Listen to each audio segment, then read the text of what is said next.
Evening, everyone, and welcome to the third in our Catholic Social Teacher seminar series. I'm delighted to welcome Archbishop Nolan, who will be speaking with us this evening on nuclear weapons and Catholic social teaching, reflecting on 40 years on from the Scottish Bishop's Pastoral Letter. And to welcome him to begin with, I'll hand over to the head of school, Marjorie McMahon.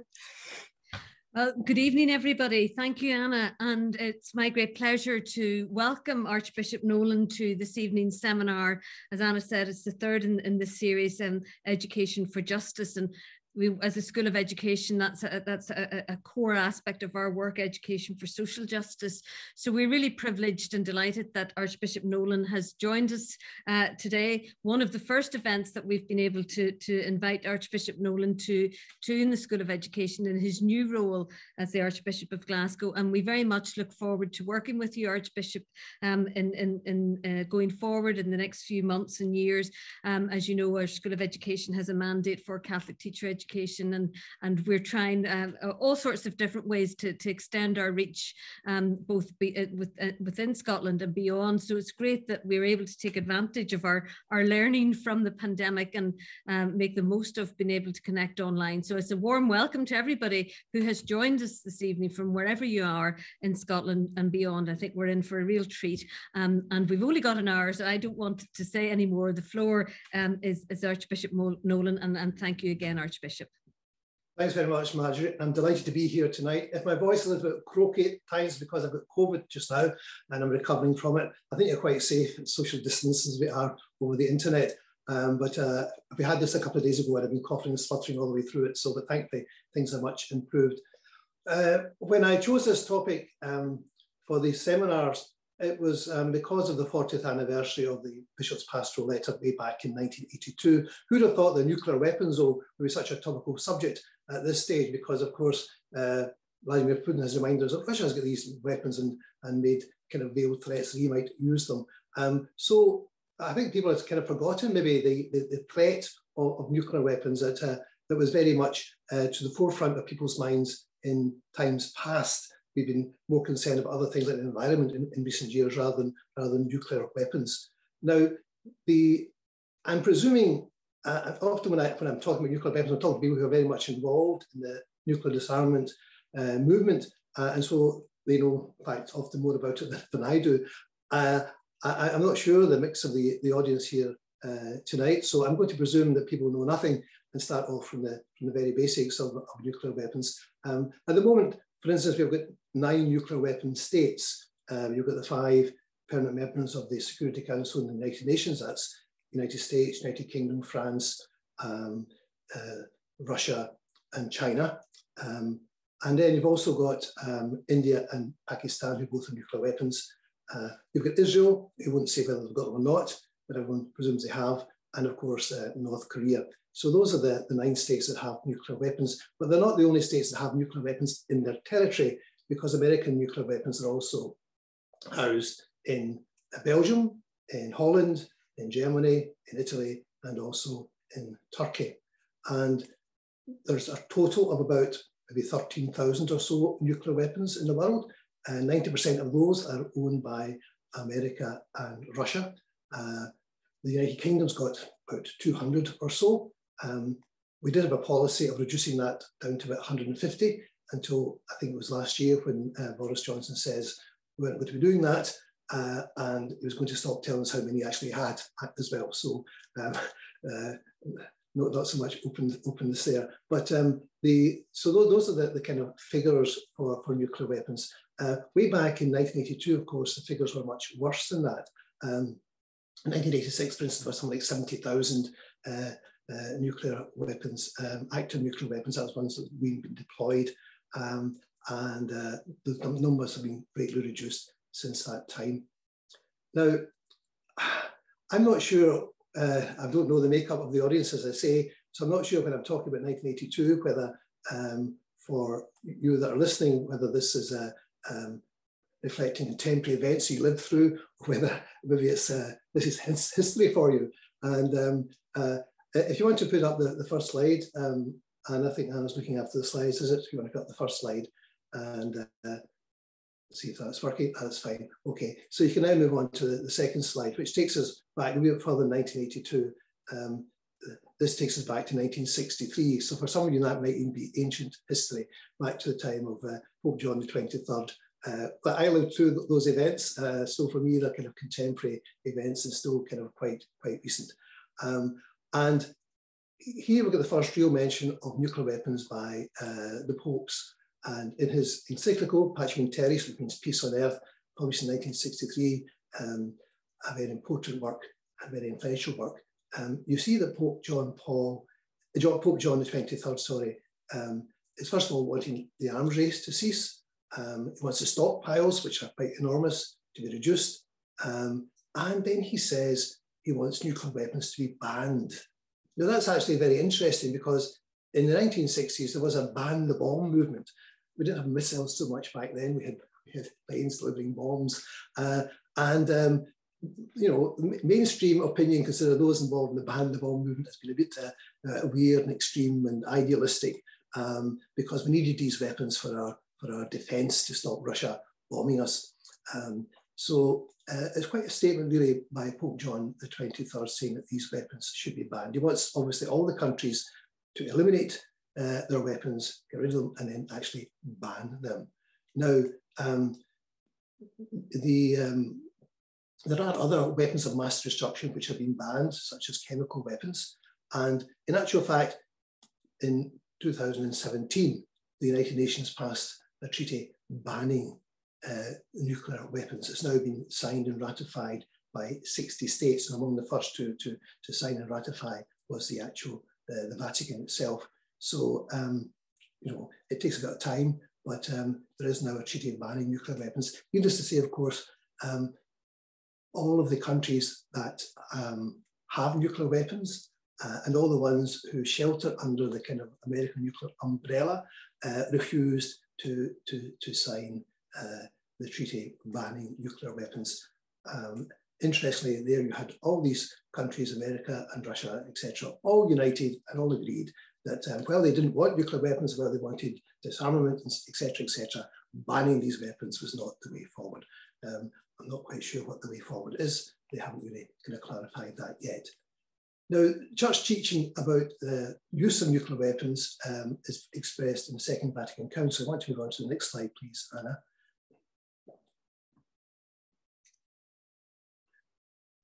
In Gaudium et Spes, Joy and Hope, one of the documents of the Second Vatican Council, we're now under this is 1965, so this is Paul VI. It condemns the indiscriminate destruction of cities and vast areas as a crime against God. So weapons of mass destruction, and of course that includes nuclear weapons, are considered to be immoral. To use those weapons is immoral. And the church has been very consistent in that teaching over the years, over the decades. Again, Vatican II also wanted to see an end to the arms race. We seem to be in another arms race just now as well as we're trying to renew our nuclear weapons. But so that's a hope and a plea and a prayer, I suppose, that nations should stop spending so much money building new and more effective or worse weapons. So the church has always been quite clear, and every pope has been quite clear about the use of nuclear weapons. That is immoral. But what about the possession or the threat of nuclear weapons? If we move on to the next slide,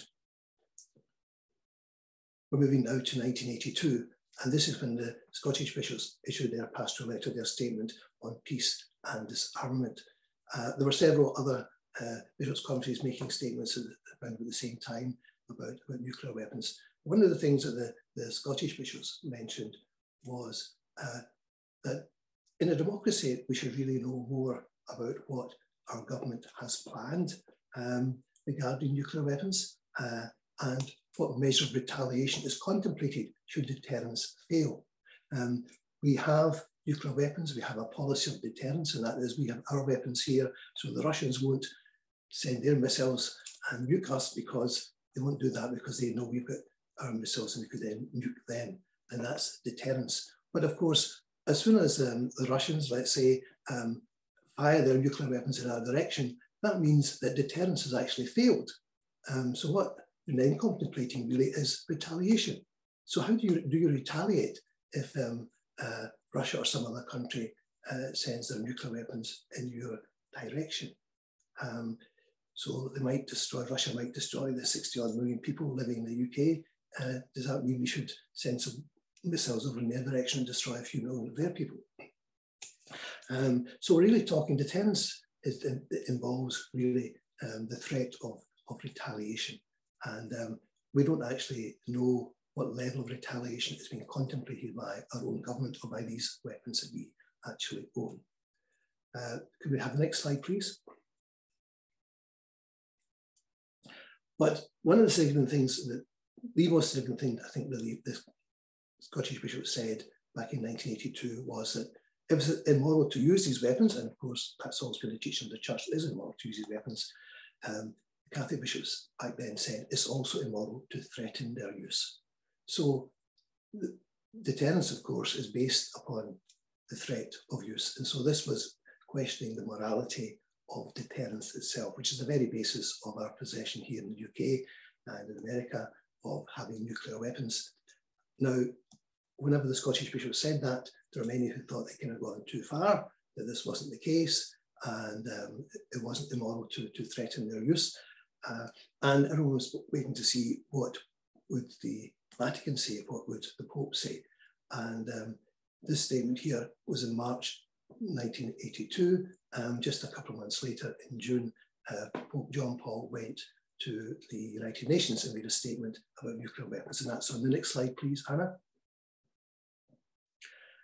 And there at the United Nations, Pope John Paul said that in current conditions, deterrence, based on balance, certainly not as an end in itself, but as a step on the way towards progressive disarmament, may still be judged morally acceptable. So Pope John Paul took an entirely different approach to this and just pulled the rug from under the carpet from under the feet of the Scottish bishops. So certainly no other Bishops' Conference then came out with any kind of statement as bold as that to question the morality of deterrence. And I think John Paul made several other statements during the course of his pontificate about nuclear weapons. He's very much against nuclear weapons, very much wanted nuclear disarmament, but he was persuaded that in the current conditions, deterrence could be judged as morally acceptable as a step towards disarmament. And I suppose back then there were steps being made towards disarmament. As I mentioned, in the mid-70s were, you know, 70,000 active nuclear weapons, and that has now been much reduced. So there were certainly steps being taken towards disarmament. But basically, I think the nuclear powers just would, you know, read the words, you know, deterrence may still be judged morally acceptable, and miss out all the other little words in between about balance and not an end itself and a step on the way.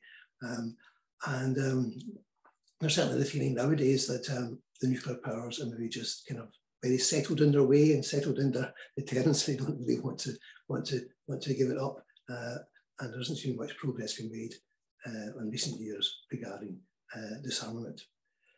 Now, if we move on to the next slide, we move forward a few years to 2005. And interestingly, the date there, the 4th of May 2005, this is now Benedict XVI. And Benedict became Pope. He was installed as Pope on the 24th of April 2005. So just a few weeks after he became Pope, his ambassador to the Holy See makes a statement in the United Nations. And that's really clarifying the Catholic Church's position. So he says, when the Holy See expressed its limited acceptance of nuclear deterrence during the Cold War, back with John Paul, it was the clearly stated condition that deterrence was only a step on the way towards progressive nuclear disarmament. So he's clarifying and reminding people what John Paul actually said. And then he says, the Holy See has never countenanced nuclear deterrence as a permanent solution, permanent measure, nor does it today, when it is evident that nuclear deterrence drives the development of ever newer nuclear arms, thus preventing genuine nuclear disarmament. So here we are, 23 years after the Bishop's statement, and finally, a Pope, the Vatican, makes a statement which questions deterrence.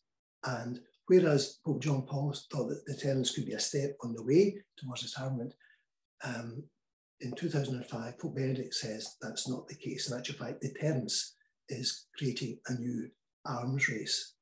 And that's because at that stage, everyone was renewing their weapons. If you're going to have deterrence, then your weapons have to be top grade, they have to be fully functional, and they have to be up to date.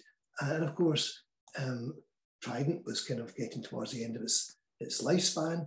And so the United Kingdom and other countries were all seeking to update their nuclear weapons and improve them, get new, more efficient nuclear weapons. And so there's been a new arms race since in recent years, since that time, with the United Kingdom wanting to upgrade its, first of all, we're going to upgrade our submarines from Vanguard to Dreadnought class, and then we're going to upgrade our missiles, we're going to upgrade the Trident missiles, which we have at the moment. That will see us through for another 30 years or so. The Trident present-day Trident is due to come to an end in 2028, and then the replacements will take over for another 30 years. So there's a question mark there about deterrence. And so I'd like to do a wee excursion just now, just taking a look at deterrence, because I think that's important, because whenever nuclear weapons are discussed in the UK Parliament, there's almost overwhelming approval. There's been overwhelming approval for the upgrade and renewal of Trident. I think most people agree with the policy of deterrence. So we do have to look at that policy of deterrence. So we're going to kind of question the whole morality of having nuclear weapons. So perhaps we can move on to the next slide, please. So if you ask people about deterrence, they would say, well, we'd be defenseless without it. Without our nuclear weapons, we'd be defenseless. And any time there's a kind of public move to get rid of nuclear weapons, you can be sure that some of the media are full of headline stories saying this will leave us defenseless to Russia's nuclear weapons. Others would argue that nuclear weapons have kept the peace for the last 70 years. And that's been a common kind of argument. In fact, the British argued that.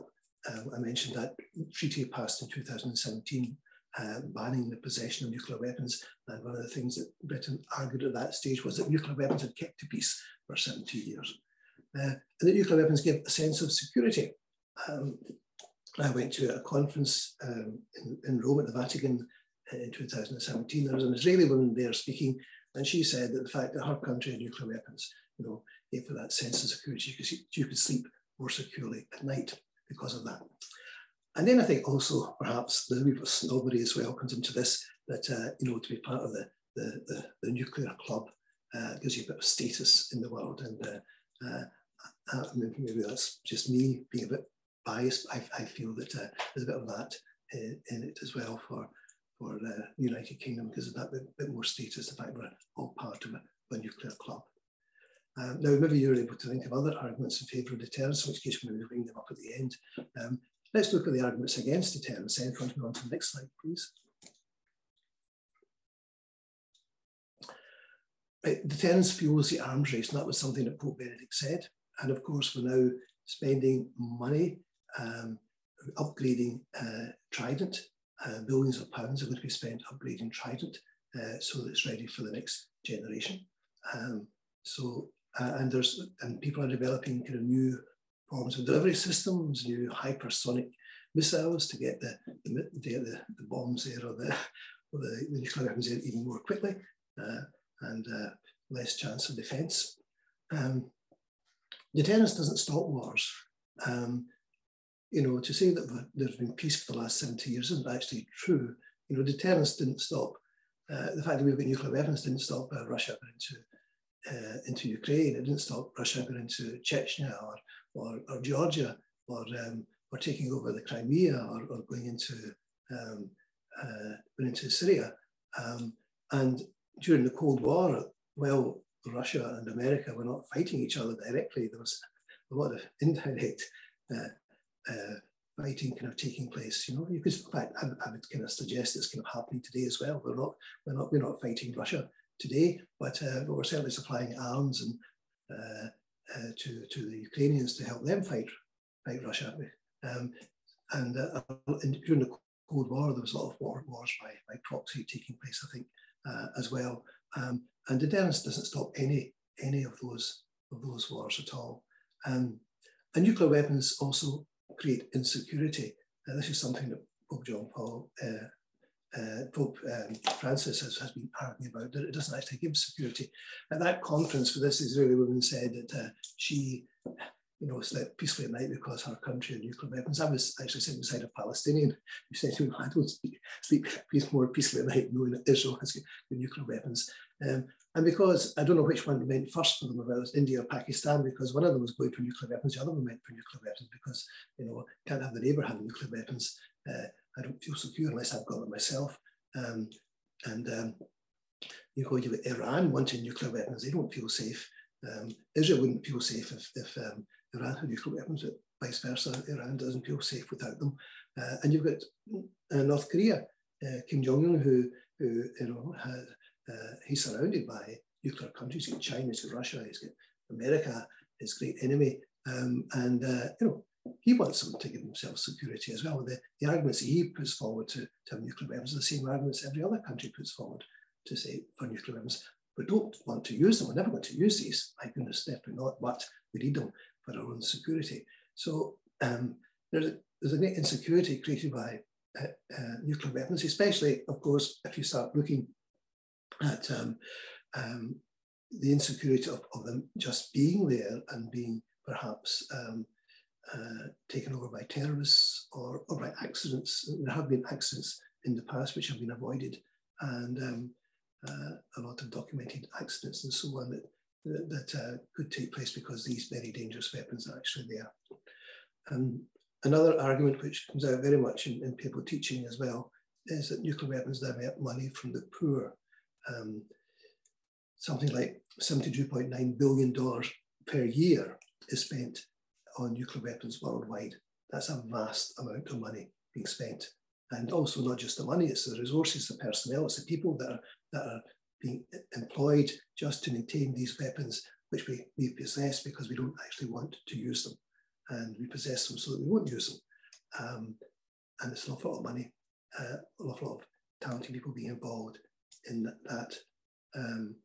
In the UK, we spend about 4 to 5 billion a year on our nuclear weapons system. And, that's basically the same amount of money we took out of the foreign aid budget just the other year there. We reduced that by about 4 billion. So, that money could be used for other things. And one of the things that Pope Francis has said is that people are dying today because our resources, our money is being wasted on nuclear weapons instead of using that money to help the poor, instead of using that money to improve the environment, instead of using that money to try to eliminate poverty. So there are plenty of arguments against deterrence, that it's not, people are dying because of it. Do you want to move on to the next slide, please?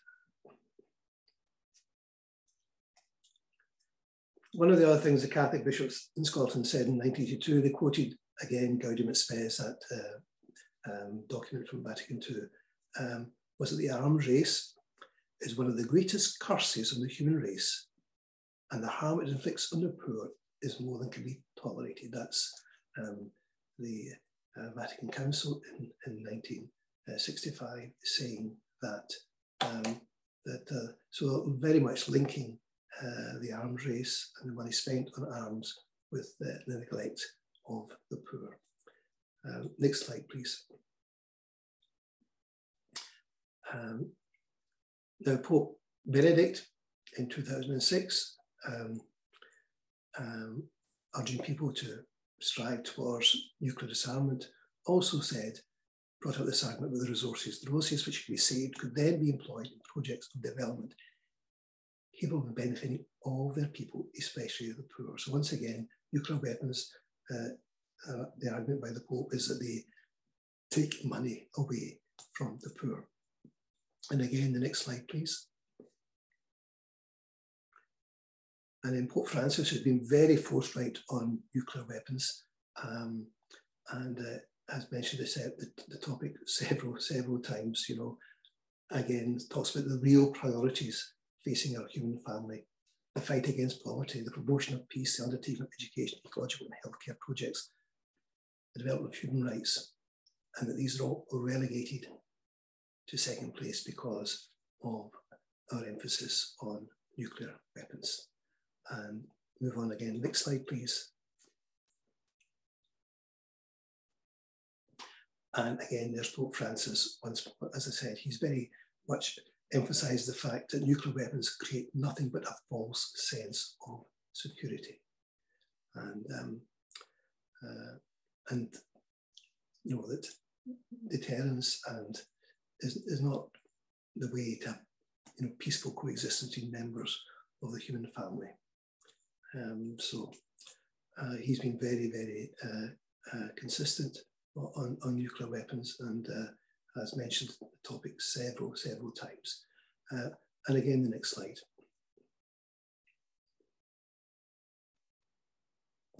And Francis then also mentioned environmental effects. We've been very concerned in recent years about the environment, climate change. Well, if you want to speed up climate change, then a few nuclear weapons will certainly do that. So the environmental effects, if nuclear devices are used. Again, this may be history to some people, but a lot of us remember the Chernobyl nuclear disaster, and the effects of that were felt worldwide as well, in Scotland and elsewhere. You know, that was just one nuclear power station. It's been in the news, of course, recently because the Russian forces had taken it over. But never mind what could happen if any actual nuclear weapons, which of course are so much more powerful than any weapons that were used at Hiroshima and Nagasaki. So much more powerful, and the effects, you know, the environmental effects, you know, will be affect both the target and likely to affect the aggressor as well, that fires the weapon as well. Who knows? We'll all be influenced by these things.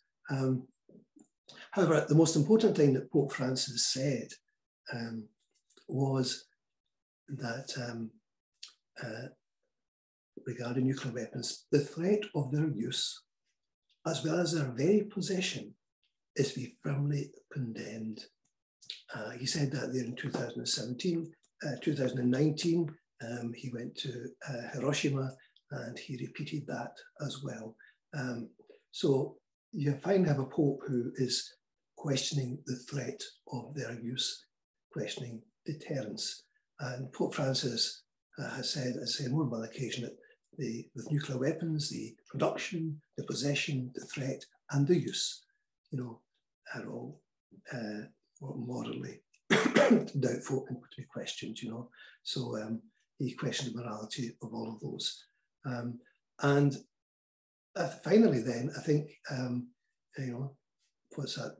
Not just short of 40 years, 2017, that after the Scottish bishops made their very clear statement about nuclear weapons and about the morality of deterrence, we now have Pope Francis who's very clear that he agrees with that statement made in 1982. And in actual fact, a couple of years ago, was it 2018, I think the Scottish bishops went out to Rome for the Ad Limina. We met with Pope Francis, and we just gathered around in a circle. We said, talk about anything you want. And one of the subjects we talked about was nuclear weapons. And I said to him, it was good to see that the Vatican was catching up with the Scottish bishops, and he had a wee laugh at that. So, and that's really, I think that is the last slide, is it? I think it is, yeah. To finally get to that position that he agreed that at the highest level of the church, that the threat of nuclear weapons, the threat of deterrence, you know, is morally unjustifiable.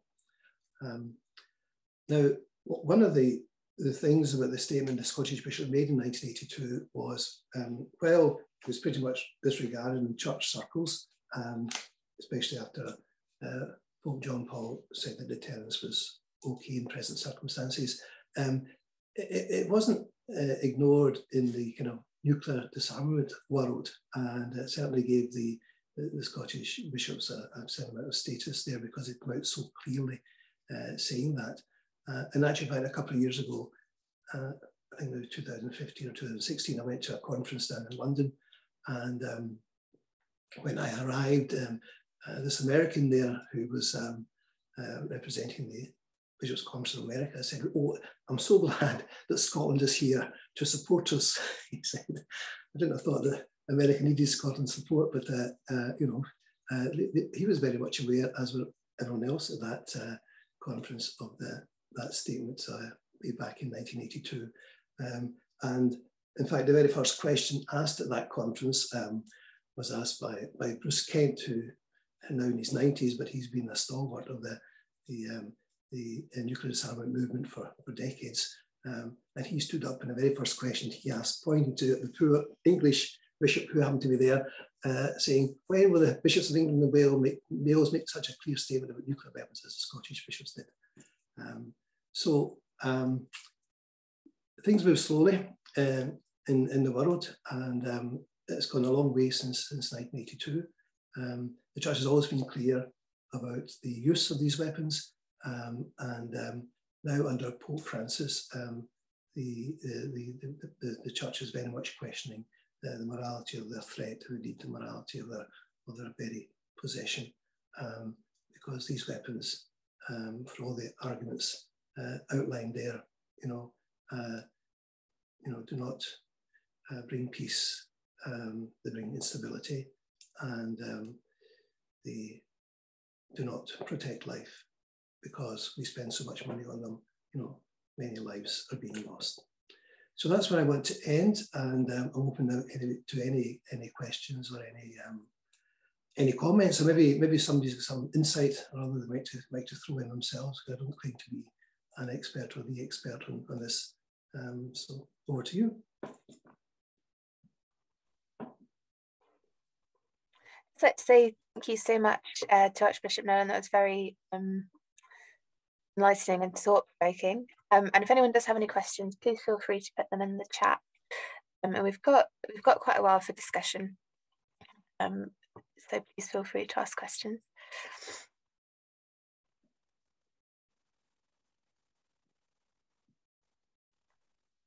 Rasheen, do you want to read out your question, comment? Archbishop Nolan eventually got on, so thanks very much for that. And I think I heard just about all of it. Just wondering, is it time for a new statement then from the Scottish bishops? Just wondering if that's a possibility or something that the bishops are considering. Are you quite content with the one from 40 years ago? We did discuss how to kind of mark the 40th anniversary, and we decided that that 40th statement is still very relevant today. Some people say, "Oh, that's out of date," but it's not really out of date. There's a bit of catching up taking place, and it's still controversial because a lot of people still argue that deterrence is morally justifiable, and for all those other reasons, it's nuclear weapons keep the peace, etc., etc. So the argument is certainly not lost, and to some extent, they've been overtaken by Pope Francis. Pope Francis is the one who's very much giving the lead now in the world regarding nuclear weapons, because it's an issue that not only has he brought it up, it's easy enough to make a statement, as Scottish Bishop did say 40 years ago, making that statement, and then you do nothing. But Pope Francis not only has made statements for nuclear weapons, he commissioned, there was a working group in the Vatican disarmament group, and I was at a couple of their meetings.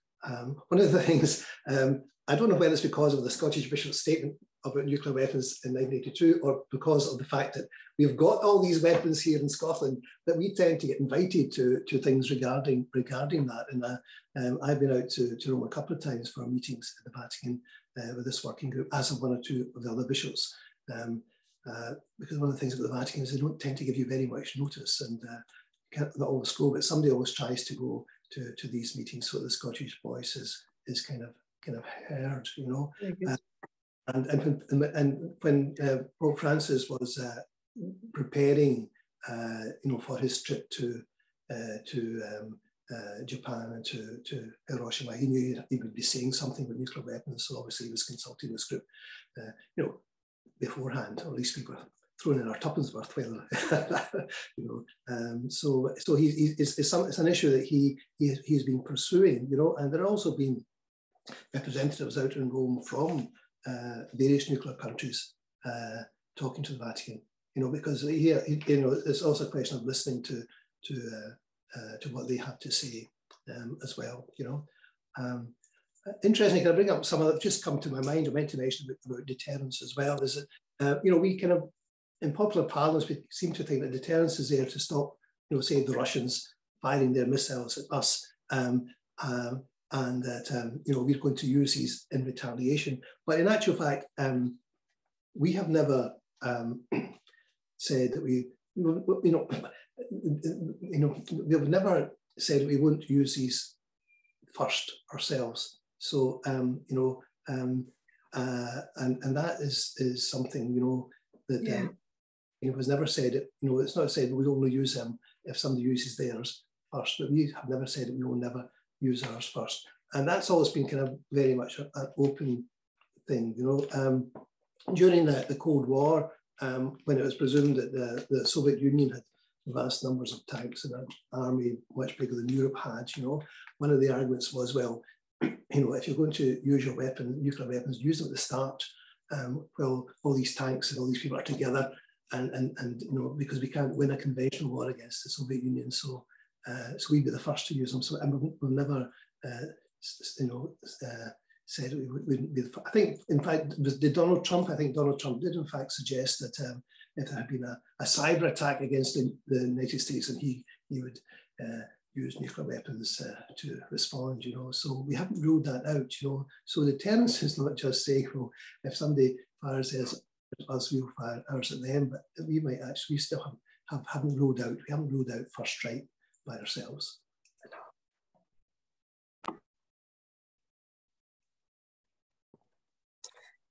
I think we've got a question from Christian as well. Christian, would you like to ask your question? Yes, thank you so much. And Archbishop Nolan, thanks for your fascinating talk. My question is about the practical implications of Pope Francis's most recent decision to declare both use and possession immoral. So I'm wondering, what is the Catholic position now with regards to practicing Catholics serving in nuclear-related positions? I think this is something that has a practical implication that is in need of some clarification. Would they have to resign from serving in those positions now because use and possession are now immoral? I'd be very interested in your thoughts on this moral issue. Thank you. Yes, well, I think we should broaden that a little bit, Christian, because it's not the people who are working, say in Faz Lane or that, who possess these nuclear weapons. We possess them. You possess them. I possess them. It's the country that possesses them. So I don't think they're in any more of a moral dilemma than we are. But I think it does put an obligation on us to, actively work for disarmament. What the Pope wants and what the Church has always wanted is for these weapons to be eliminated, and that's by everybody. It's not been urging, say, for unilateral disarmament. It wants comprehensive disarmament by every country. So we are the ones who actually possess these weapons. We are the ones who finance it through our taxes. It's our members of Parliament down in Westminster who voted overwhelmingly to renew Trident, to spend all that vast sums of money. So the moral dilemma is for all of us. It's not just for those who happen to be working there. And then indeed there are, and I have met some, there are Catholics, obviously, who are working and quite high up in the services, in the nuclear submarine service as well. And they're working because they're trying to keep the peace. So the weapons are there, and I think the questioning the morality of possessing them, I think,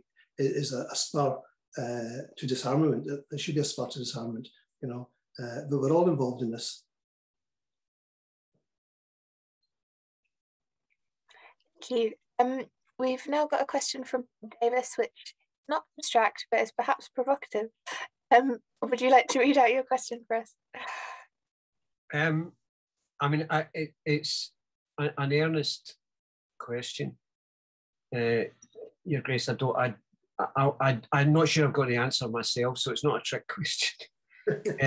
But there is, well-respected tradition of moral luck in British analytical philosophy. That you do what you think is the morally right thing to do, and it has disastrous consequences. And it would be a sort of seminar room abstract topic were it not for the fact that in 1996, the Ukrainians, the only satellite nation that possessed its own launch codes for Moscow's missiles, unilaterally chose to give up nuclear weapons. And I'm sure, like most people,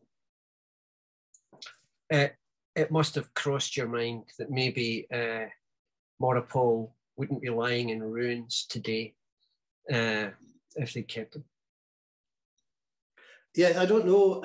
I don't know the details of that agreement. I think it was in Budapest, was it, in 1996? Yeah.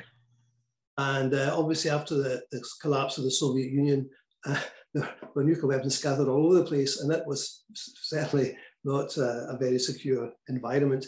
And the idea was to try and limit these. Now, I'm presuming there were supposed to be some guarantees given to Ukraine by the UK and by America. I don't know the details of that. Have we lived up to those guarantees or not when they gave up their kind of nuclear weapons? I don't know. It's very difficult to say what would happen then. I mean, we are, Russia has not launched a nuclear war against Ukraine. It's a conventional war. We are all very supportive of the Ukrainians. Would be supportive of the Ukrainians if Ukraine had launched a nuclear counterattack to a conventional war? I don't know that would be,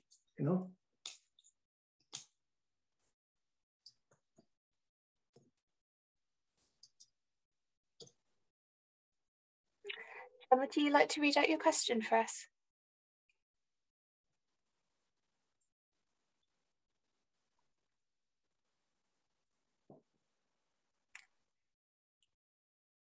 I can read it out if you.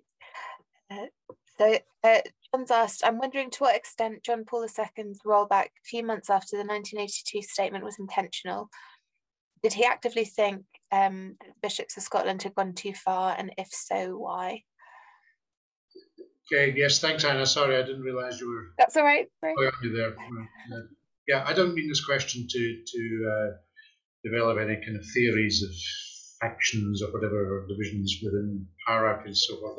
Just curious about the timing of that rollback, if that's indeed what it was, and also the context, clearly, that John Paul was coming from, at least around the time of his election, coming from a Warsaw Pact country, even if that wasn't the case throughout his entire papacy. I'm just curious about that. I don't claim to know the mind of John Paul II, but I wouldn't have thought, I mean, the bishop's statement was a bit controversial at the time. I don't think it was pretty well received south of the border. So it was quite a step forward. So it's not really surprising that John Paul didn't take that step. I'm sure he was reflecting on it as to what was the best. And you had a movement, you did have a disarmament movement at that stage. There were lots of discussions taking place over the next decade or so, and agreements between Russia and America and so on. And nuclear weapons, the number of nuclear weapons was drastically reduced because of the various agreements and the limitations were put to the various. So I think, I don't know that. I mean, Pope Francis is a bit unusual in as much. I think he's probably the first pope who keeps quoting other bishops' conferences from around the world in some of his statements. That didn't happen in John Paul's time. I doubt he paid too much attention to what the Scottish bishops were saying. Really. Okay, thanks.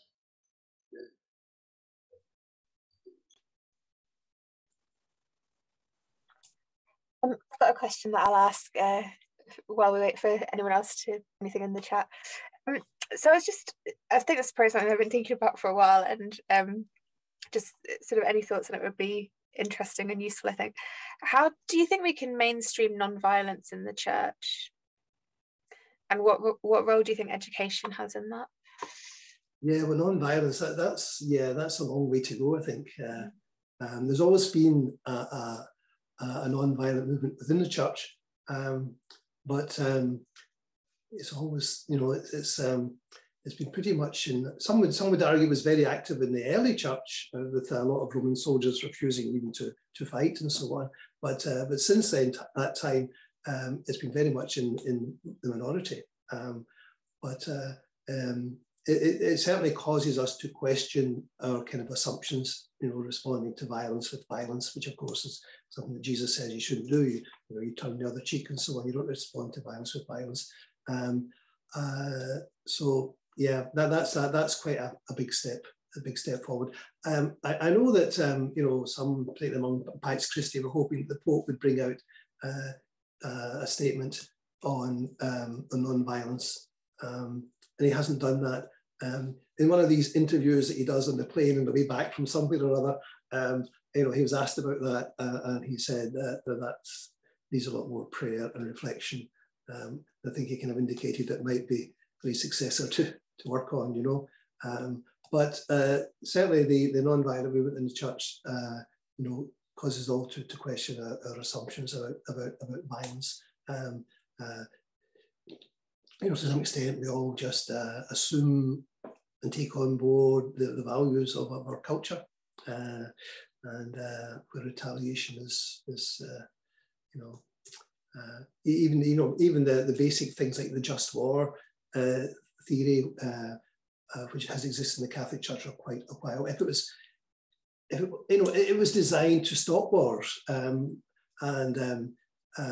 if it was properly applied, a lot of wars would have been, not have started. But it's often kind of used to kind of justify wars, like people kind of ticking the boxes that they think apply to them and overlooking the other boxes.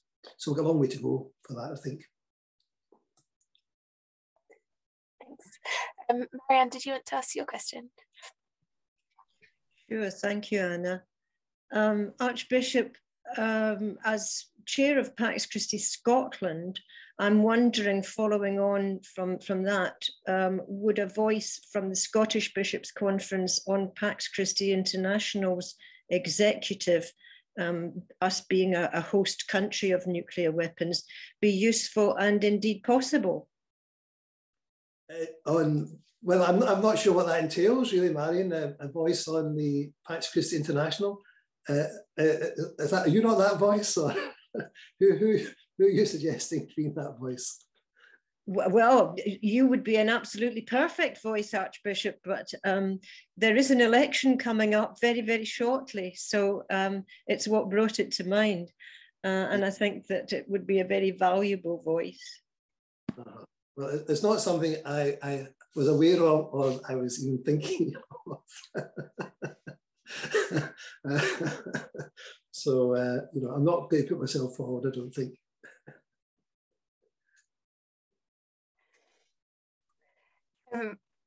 We've got another question from John as well. John, did you want to read your question out?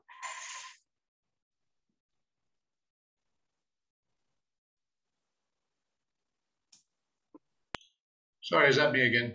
See you again, yeah. Going to hog it, but yeah, just in the last few moments, one of the various bits of expertise around my screen here. Who's been doing any thinking about just war theory recently, and how that stands in the light of these past few weeks? What would be, for example, what would count as a proportionate response to what's been happening in Mariupol, for example? I genuinely have no idea. I wonder if we need to be looking at that again. I wonder what wisdom there is in this group here. Yeah, I think the recent events have made us aware of the horrors of war. you know, we haven't had a major conflict in Europe for so long, and the brutality of it and the destruction of it, I think it's all kind of cause for reflection.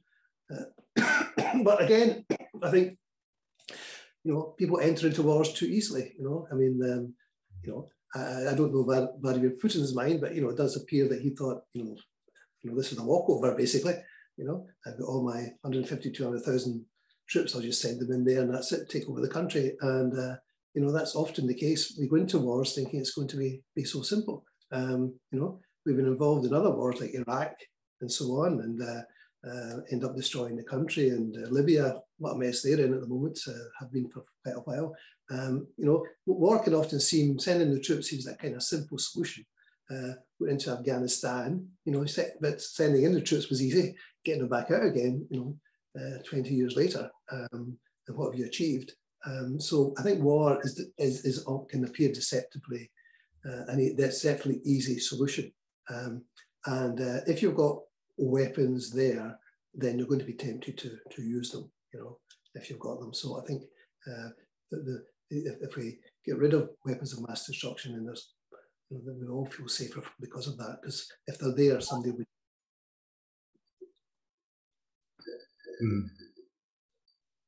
If there's anybody else wants to chip in on this topic, then fine. I don't claim to be any great expertise or insight.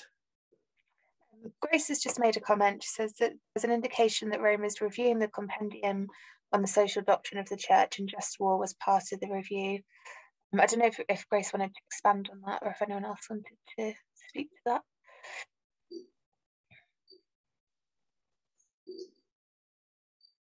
We were told that the compendium is under review for a number of things, including just war theory and the acceptability of the death penalty.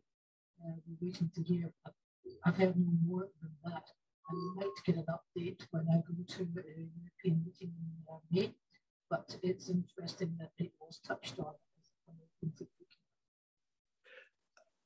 Your sound wasn't very clear there, Grace, at least to me anyway, but I think what you're saying is they're working on it, are they? But what you do with Vatican documents, when they're actually going to appear. So I don't know. We will ask the question in May when I'm at the meeting and see what I get by way of an answer. Mm-hmm. That's good that there's people working on these issues as well, it sounds like. Has anyone got any other questions that they wanted to ask? May I ask a quick one? Mm-hmm. Thank you. So related to the just war discussion we've had so far, Pope Francis, in a conversation with Patriarch Kirill, actually said there is no such thing as a just war. And this has been interpreted as the Pope finally breaking with the idea of a just war. But at the same time, I think a day later, he clearly affirmed Ukraine's right to self-defense.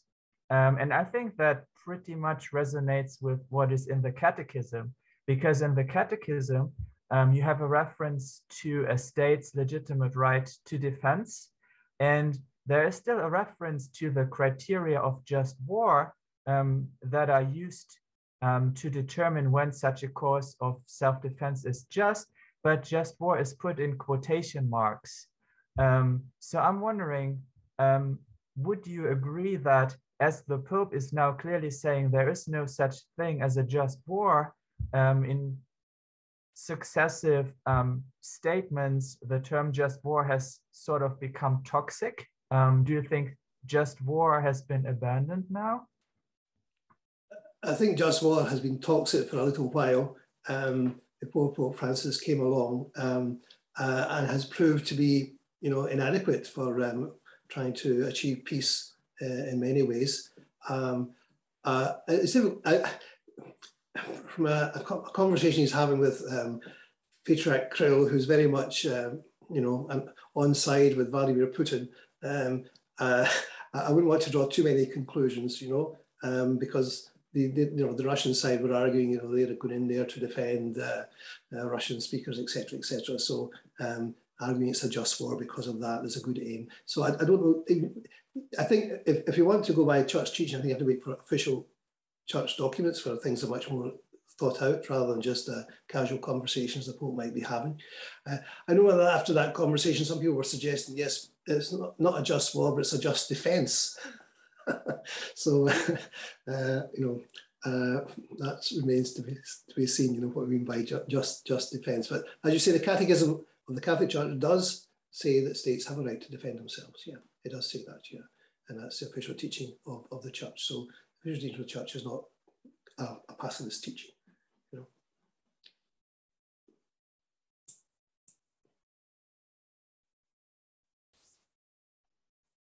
Thank you so much, everyone, for your questions, and Archbishop for answering them so well. I'm going to hand over now to Father Stephen Riley to, I think Rafine's got one very quick question, and then I will hand over to Father Stephen Riley. So Rafine asks, there's many teachers here, what can they do to encourage activism in this area? Yes, I'm glad there are many teachers involved in this, because when I go to Faz Lane, and there's, well, obviously it wasn't during COVID times, but normally there'll be a service there at the North Gate of Faz Lane once a year, organised by SCANA, Scottish Christians Against Nuclear Arms. And, you know, the age range of them is from old to even older, you know. A lot of them have been there protesting for decade after decade, and it's really great to see such commitment, and it really is. But there weren't all that very many young people there. I was quite surprised after one visit, speaking to some young people who actually watched it on YouTube or whatever, and were very taken by the nuclear weapons issue. So bring this to a younger generation. This is as critical an issue as climate change, and it's a constant threat, and it's been kind of forgotten about. So bring it to them and make them aware of the Catholic social teaching on this issue, which has been very, very consistent, and it's almost still developing, and make them aware of what Pope Francis is saying, you know. So this is really something critical. We really have to, you know, who knows, at some stage somebody might well launch nuclear weapons, and then we'll say, oh, we should have done something about that. If we're still around to say that.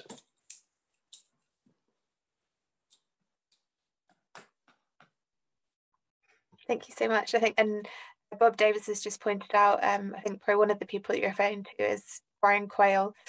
Is it? Oh, he's one of the young ones. Yeah. And now I'll hand over to Father Stephen Riley to give a word of thanks and finish the session for us. Yeah, good. So thank you so much, Archbishop Nolan. It's great to see you. And on behalf of the St Andrews Foundation, congratulations on your new appointment as well.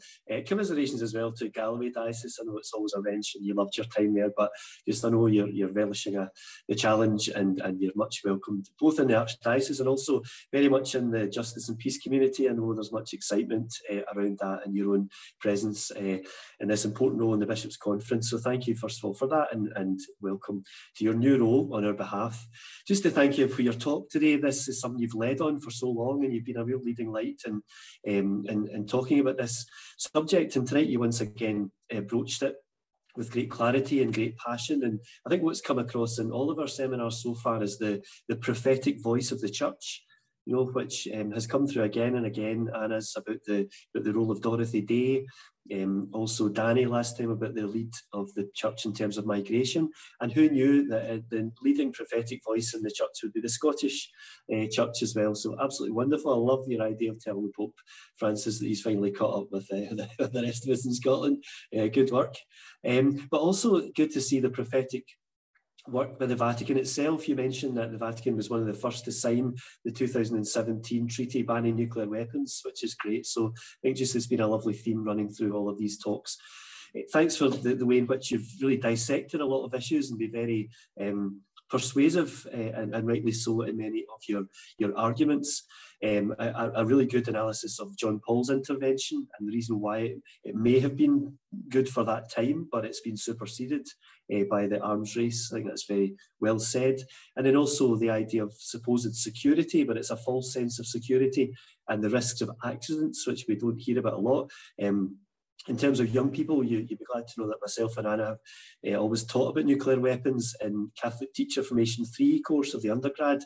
And certainly I found a really interesting image of nuclear weapons being transported past the Wraith interchange one night a few years ago. It's a few yards from where I live and where you grew up yourself, Your Grace. So it just underlines that as well. And then just maybe finally, I thought it was a fantastic argument about saying, why are we spending such a vast amount of money, taking it away from the poor for something which by definition we will never use? And we've said we'll never use it and we don't want to ever use it. Why we would never think of lavishing that kind of money on anything else that was so useless.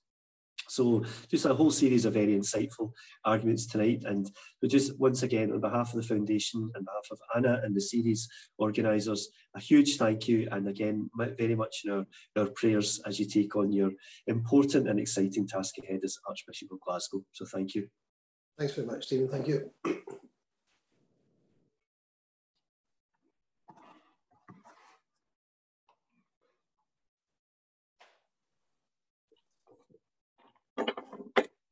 Thank you so much, everyone. And just a quick reminder that you can still sign up for the last 2 seminars in the series as well. And the next one will have Lorna Gold talking about environmental issues and activism in schools, which I think should be really interesting. And then we'll have the last session, where James Sweeney will talk about activism in schools and how to get young people engaged in these issues, which should be really insightful as well. Thank you so much, everyone, for your attendance this evening and all your excellent questions. And thank you so much again to Archbishop Nolan. Thank you, everyone. Good night. God bless. Right.